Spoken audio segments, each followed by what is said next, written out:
खबर दोपहर देख रहे हैं आप, आपके साथ मैं हूं शिप्रा झा। चुनावी रणनीतिकार प्रशांत किशोर ने बिहार में जन सुराज को लेकर अपने प्लान का खुलासा कर दिया है। उन्होंने किसी नई पार्टी का ऐलान तो नहीं किया, लेकिन ये संकेत दिया कि वो अगले 3 से 4 महीने में ऐसा कर सकते हैं। उन्होंने कहा कि बिहार को बदलने की सोच रखने वाले 17,000 से अधिक लोगों को जोड़ा गया है। वो सभी से चर्चा करेंगे और यदि इनमें से अधिकांश की राय बनती है तो किसी संगठन या पार्टी का गठन किया जा सकता है।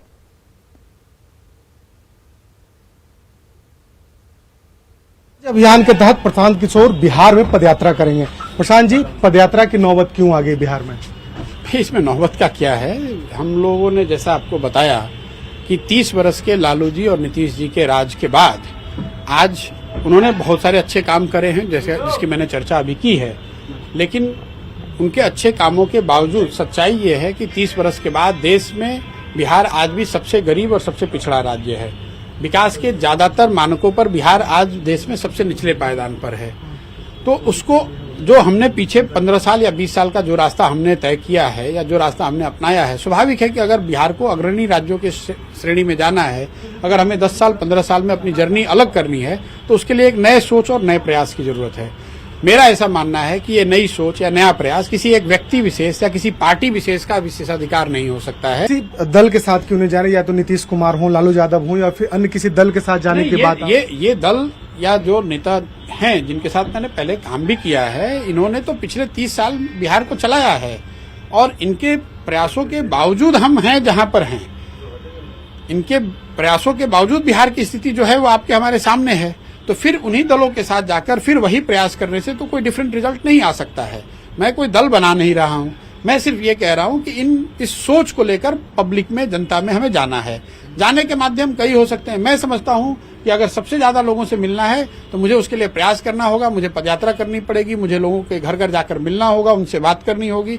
बिहार के हर शहर, गांव, गली गूचे, मोहल्ले में अगर मुझे जाकर लोगों को मिलना है, उनको समझना है, तो उसके लिए तो प्रयास करना पड़ेगा। इसलिए ये पदयात्रा की घोषणा करी। नीतीश कुमार से भी मिलना था आपको, लेकिन आप नहीं मिल पाए। नहीं, देखिए, नीतीश कुमार जी मुख्यमंत्री हैं बिहार के, मेरे उनसे बहुत मधुर संबंध हैं और जब भी नीतीश जी बुलाएंगे उनसे नहीं मिलने का सवाल नहीं है। कोई व्यक्ति या किसी इशू पर अभी कोई टीका टिप्पणी नहीं करना चाहता हूं, इसलिए कि मुझे पहले बिहार के लोगों के साथ रह के, समझ के, बात को जब तक मैं गंभीरता से समझूं नहीं, तो अब तक मैं कोई टीका टिप्पणी किसी स्कीम पर, किसी इशू पर नहीं करना चाहता हूं। तो बिल्कुल प्रशांत किशोर बिहार की राजनीति में अब कहा जा सकता है कि मैदान में आ चुके हैं और अब पदयात्रा करेंगे। लेकिन माना जा रहा है कि जिस तरीके से प्रशांत किशोर ने पूरी स्ट्रेटेजी तैयार की है, आने वाले दिनों में वो एक मुख्य धारा की सियासत में नजर आ सकते हैं। कैमरा पर्सन मनीष जुनेजा के साथ शैलेंद्र, न्यूज 18 पटना।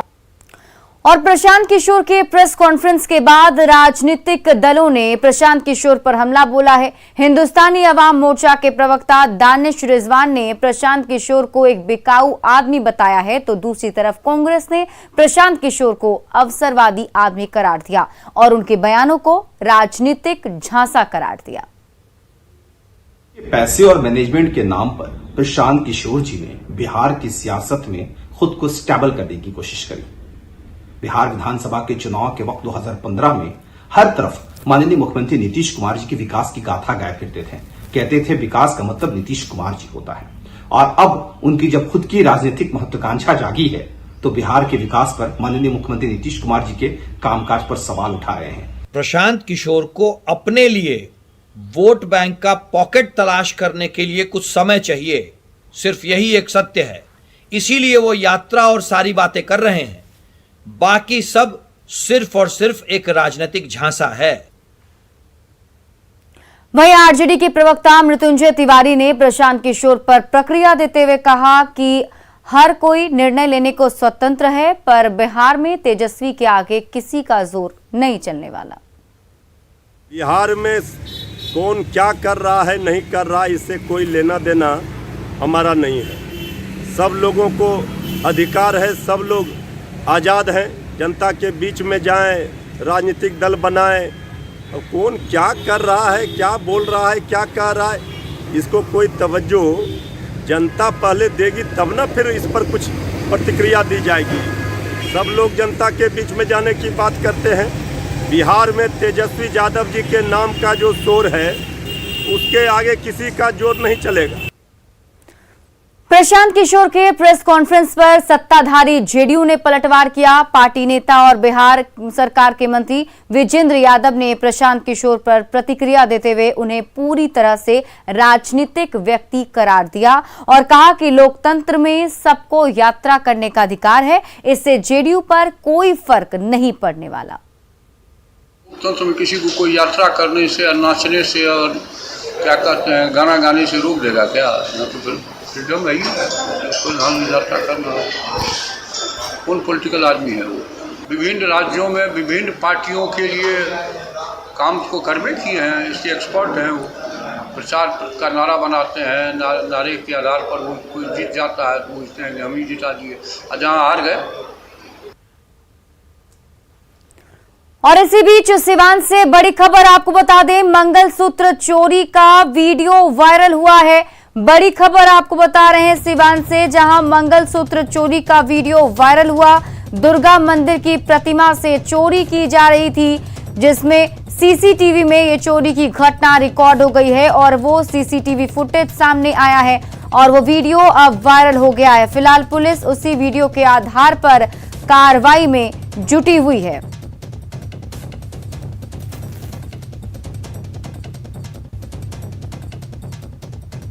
और ये तस्वीर हम आपको दिखा रहे हैं सीसीटीवी का, वो फुटेज आपके टीवी स्क्रीन पर आप देखिए यहां पर किस तरीके से ये चोर जो है यहां मूर्ति से मंगलसूत्र की चोरी कर रहा है और ये घटना सीसीटीवी कैमरे में कैद हो गई है। नालंदा से बड़ी खबर है, पिटाई और फायरिंग का वीडियो वायरल हो रहा है। तो नालंदा से आपको ये बड़ी खबर बता रहे हैं, जहां पिटाई की गई है, फायरिंग की गई है और इसका वीडियो वायरल हो गया है। बिहार शरीफ में ये वीडियो वायरल हुआ। घर के मालिक की पिटाई की जा रही है, बदमाशों ने फायरिंग भी की और ये पूरी घटना सीसीटीवी फुटेज में रिकॉर्ड हो गई। आप ये देखिए, आपके टीवी स्क्रीन पर हम आपको वो सीसीटीवी का वीडियो दिखा रहे हैं। देखिए यहाँ पर किस तरीके से घर के मालिक की पिटाई की जा रही है, घर के बाहर से घसीटते हुए निकाला जा रहा है और उसके बाद पिटाई की जाती है। बीच बचाव करने के लिए जो महिला वहां आती है उनके साथ भी मारपीट की जाती है और यही नहीं, यहां पर दहशत फैलाने के लिए फायरिंग भी की गई है। खगड़िया के गोगरी में मध्याह्न भोजन को लेकर विवाद सामने आया है। बच्चे आज स्कूल का खाना देखकर भड़क गए और जमकर बवाल काटा। बच्चों के परिजनों का आरोप है कि खाने में जो दाल दिया गया है उसमें सिर्फ पानी है। परिजनों ने कहा कि ऐसा खाना खाकर बच्चे बीमार पड़ेंगे।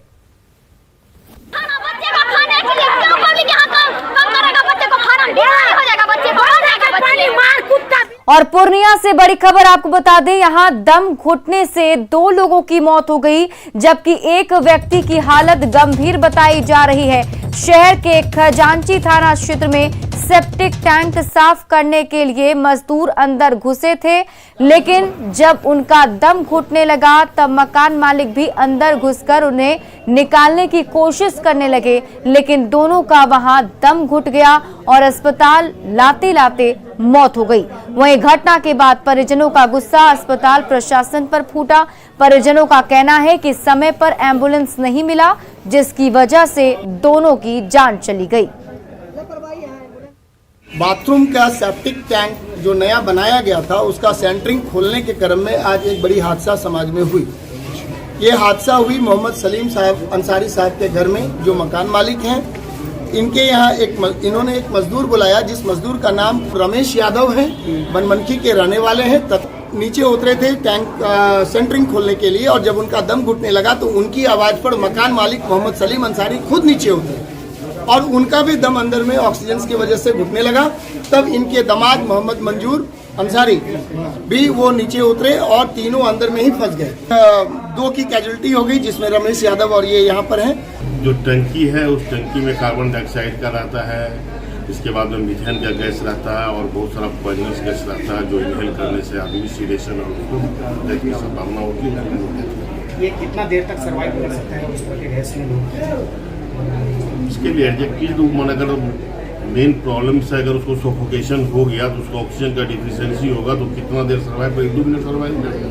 और उसको अगर ऑक्सीजन नहीं प्रॉपर वे में मिलेगा तो वो तुरंत डेथ करेगा। और जो बचा हुआ है हो सकता है उसको ऑक्सीजन सफिशिएंट अमाउंट में मिल रहा होगा, मैंने पॉइजनस गैस के बावजूद भी उसको ऑक्सीजन मिला होगा तो वो सर्वाइव करता है। में स्टूल का कलेक्शन होता है, इसके बाद में गैस बनना शुरू हो जाता है। अगर बेसी दिन हो गया तो गैस का अमाउंट बेसी हो जाएगा। कितना देर मौत हो जाता है? ऑक्सीजन का डिफिशियंसी जितना देर में रहेगा, 1 मिनट अगर ऑक्सीजन नहीं मिलेगा तो डेथ कर जाएगा। कोरोना के दूसरे दौर में ऑक्सीजन कमी से हो रहे लोगों की मौत के बाद मुंगेर जिला प्रशासन ने हालात से निपटने के लिए जिला प्रशासन ने सदर अस्पताल में ऑक्सीजन प्लांट का निर्माण तो करा दिया, लेकिन ऑक्सीजन प्लांट का लाभ मरीजों को नहीं मिल पा रहा है, जिसके कारण स्वास्थ्य विभाग और अस्पताल प्रशासन पर सवालिया निशान खड़े होने लगे हैं। ऑक्सीजन की सप्लाई के लिए लगी पाइपों के क्षतिग्रस्त होने के कारण प्लांट से ऑक्सीजन की आपूर्ति वार्डों तक नहीं हो पा रही है। ऑक्सीजन प्लांट का जायजा लिया हमारे सहयोगी अरुण शर्मा ने। कोविड के सेकेंड फेज के बाद कोरोना मरीजों के लिए बना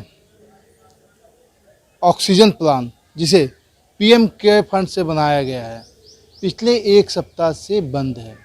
सदर अस्पताल में अवस्थित यह ऑक्सीजन प्लांट से सदर अस्पताल के सभी वार्डों में, चाहे वो इमरजेंसी हो, महिला वार्ड हो, जेंट्स वार्ड हो या ओटी हो, सभी जगह यहाँ से ऑक्सीजन सप्लाई होती थी, लेकिन यह पिछले 1 सप्ताह से बंद है। वजह है क्या कि अब ऑक्सीजन सप्लाई के पीछे भवन बनना है, भवन बनने को लेके काफ़ी कुछ तोड़फोड़ किया गया, जिसके वजह से यहाँ का जो लाइन है वो लाइन पिछले 1 सप्ताह से कटा है।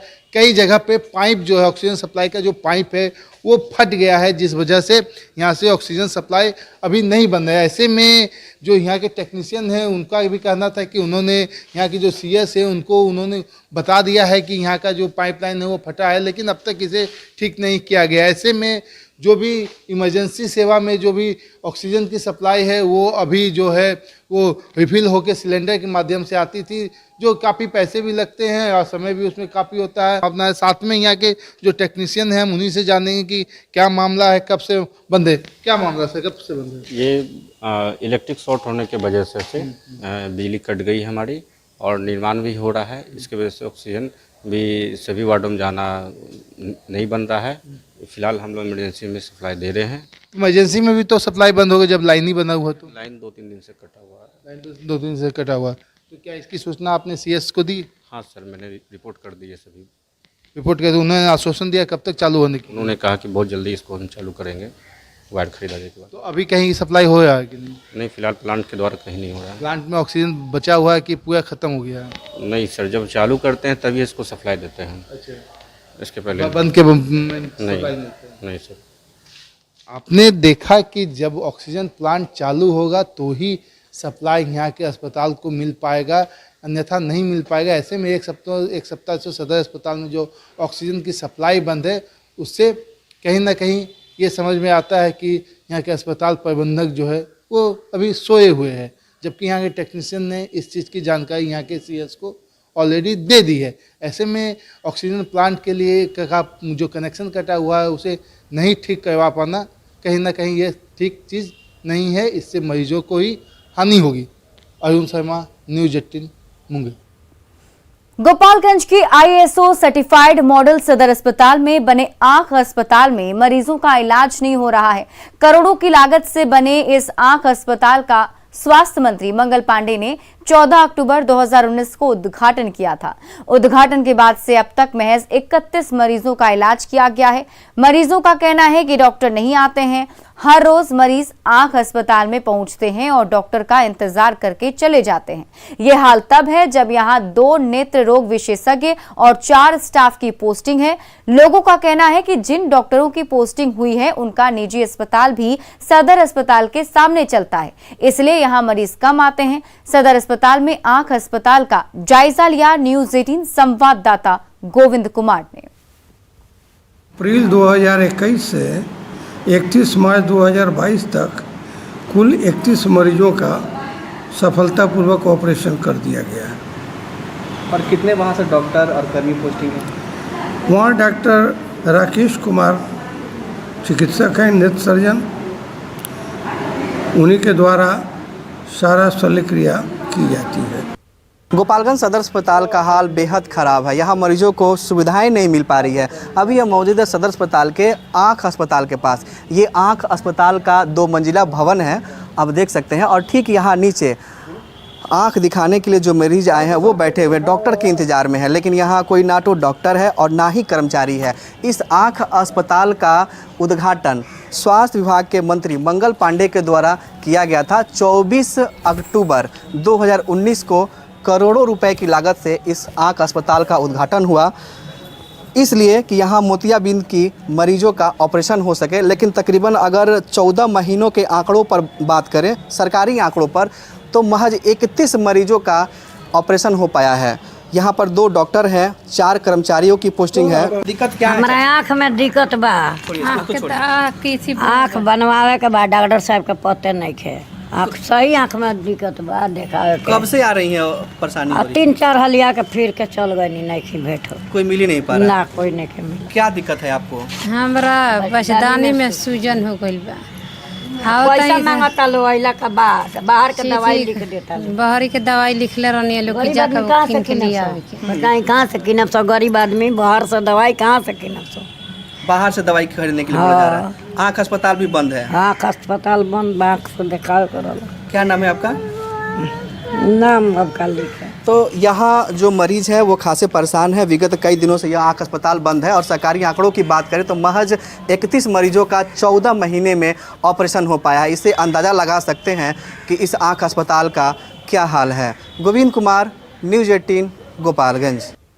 और आरा से बड़ी खबर आपको बता दें, बड़हरा के बबुरा बाजार में चोरी की बाइक को लेकर चोर फरार हो गए। 2 बाइक लेकर चोर फरार हो गए हैं। सीसीटीवी में चोरों की करतूत कैद हो गई है।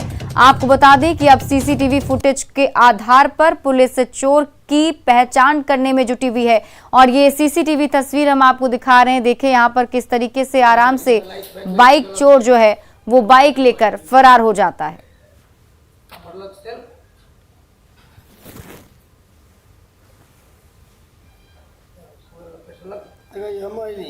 नेपाल के पोखरा में टूरिस्टों की कमी का असर वहां के व्यवसाय पर साफ देखा जा रहा है। आर्थिक संकट यहां पर साफ तौर पर देखा जा सकता है। देखिए संवाददाता सौरभ की रिपोर्ट। क्या अभी आपका बिजनेस कैसा चल रहा है? पहले कैसा चल रहा था और अब कैसा चल रहा है? नहीं, पहले के जैसे नहीं है। ये कोविड से कर रहा है। कोविड से ज़्यादा नुकसान हो गया है। अभी पहले से ज़्यादा हाफ हो रहा है अभी, इसलिए तो अभी कम है। गेस्ट वो फॉरेन लोग भी कम है, लेकिन कोविड से ज़्यादा हमको नुकसान कर दिया है। इसलिए पहले कितने टूरिस्ट आते थे? अभी ये ऑन सीजन है, समर्स में काफ़ी टूरिस्ट आते थे पहले, अब कैसा है? पहले तो ज़्यादा टूरिस्ट होता है, ये सब फुल होता है हॉल। अभी तो देखिए आप थोड़ा थोड़ा है, इसलिए अभी बिजनेस में तो थोड़ा नुकसान है हम लोग का। पहले यहाँ ये आपका पूरा कैफ़े फुल होता था, रेस्टोरेंट फुल होगा। पहले तो कैफ़े सब फुल हो गया, बाहर में खड़ा करके बैठता है फॉरेन लोग। अभी कितना लॉस हुआ है आपको इसकी वजह से? ज़्यादा हो गया है लॉस तो इधर में, पोखरा में। आप मानते हैं कि जिस तरह से श्रीलंका में या बाहर के देशों में इकोनॉमिक क्राइसिस हो रही है, यहाँ नेपाल में भी उसी तरह क्राइसिस आने वाला है? चीज़ों के दाम बढ़ रहे हैं, वैसे यहाँ भी चीज़ों का दाम तो ज़्यादा बढ़ रहा है। अभी तेल का दाम है और पेट्रोल का, लेकिन वो चीज़ का और पिठो मैदा का, ये सब चावल का, सब का चीज़ बढ़ा है अभी लोग इधर में तो, लेकिन 50% बढ़ा है इसमें। इस साल आपको क्या लगता है, आप कितना लॉस आपका ये रेस्टोरेंट सहेगा? इसमें तो मैक्सिमम लॉस तो 20 लाख से ऊपर है। हाँ, 20 लाख से ऊपर है। शेखपुरा सदर थाना क्षेत्र के कैथमा गांव में लोगों ने आर्मी से रिटायर्ड सुदामा सिंह के घर पहुंचते ही बैंड बाजा और फूल मालाओं से स्वागत किया। इस दौरान गांव के लोगों में उत्साह का माहौल था। उनके गांव पहुंचते ही लोगों ने भारत माता जय के नारे लगाए और हाथ में झंडा लेकर उनका स्वागत किया। गांव के लोगों के अनुसार सुदामा सिंह को आतंकवादियों से मुकाबले के लिए कई बार केंद्र सरकार ने सम्मानित किया है, जो गांव के लोगों के लिए गर्व का विषय है।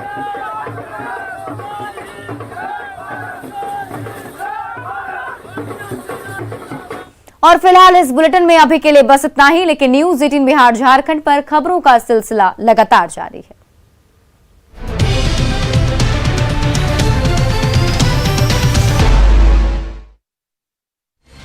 Headlines presented by